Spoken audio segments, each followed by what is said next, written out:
विपत्ति प्रभु सोई, सव तव सुमिरन भजन न होई। जय जय राम जय सिया राम, जय जय राम जय सिया राम।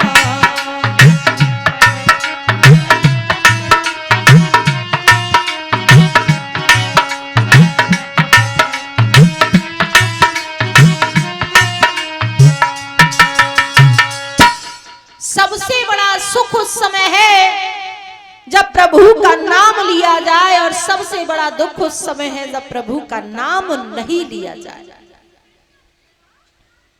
इधर यह बात सबको मालूम पड़ गई कि द्वारिकाधीश द्वारिका नहीं गए, वापस लौट आए।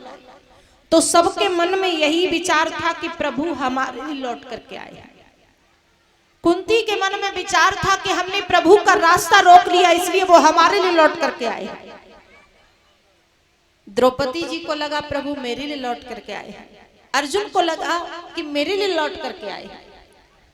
हर किसी को यही लगा कि द्वारिकाधीश मेरे लिए आए। प्रभु ने सभी के हृदय की बात को जाना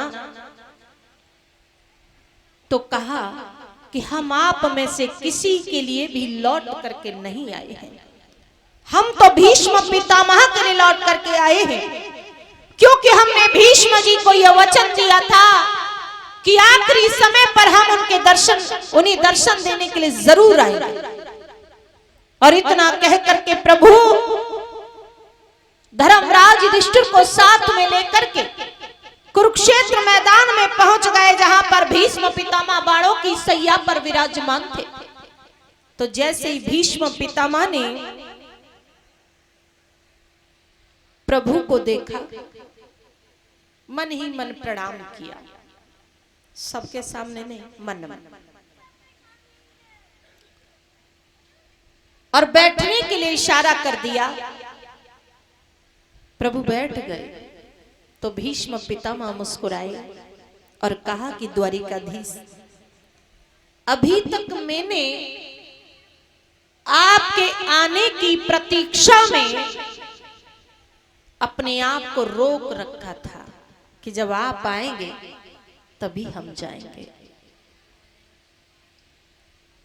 लेकिन अब आपसे एक आग्रह हमारा कि हमने आपकी बड़ी प्रतीक्षा की है, लेकिन अब आप आ ही गए हो, तो जब तक मैं न चला जाऊं तब तक अब आप नहीं जाएंगे। तो प्रभु आए तो हंसते हुए थे, लेकिन यह सुनते ही उनका चेहरा मुरझा गया। क्यों? क्योंकि द्वारिकाधीश को मालूम था कि भीष्म जी को इच्छा मृत्यु का वरदान है।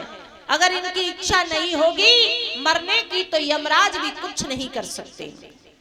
अब बात इतनी सी है कि अगर मुझे देखने के बाद और भीष्म जी का मन ही बदल गया कि मैं अब जाऊंगा ही नहीं, तो फिर हम तो बाकी कार्य कैसे पूरे करेंगे? हम तो पहुंच गए द्वारिका। इसलिए प्रभु का चेहरा मुरझा गया।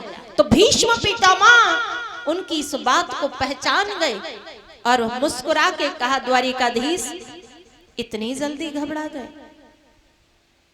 और हमने जो आपका इतने दिन इंतजार किया और आप एक क्षण में परेशान हो गए। मुरझाइए नहीं, जल्दी चले जाएंगे हम। लेकिन हे द्वारिकाधीश, जिस मनोहर रूप में आप आए थे उसी रूप को देख करके हम इस संसार से विदा होना चाहते हैं। आपके इस उदास चेहरे को हम देख करके विदा नहीं होना चाहते।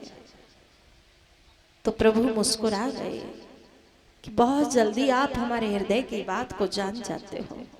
लेकिन ये बात मुख से एक दूसरे से नहीं कह पाई, सिर्फ आंखों में ही कह रहे हैं। वार्तालाप होने लगा।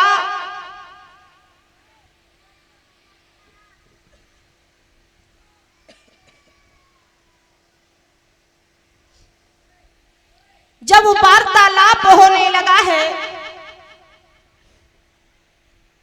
तो भीष्म जी ने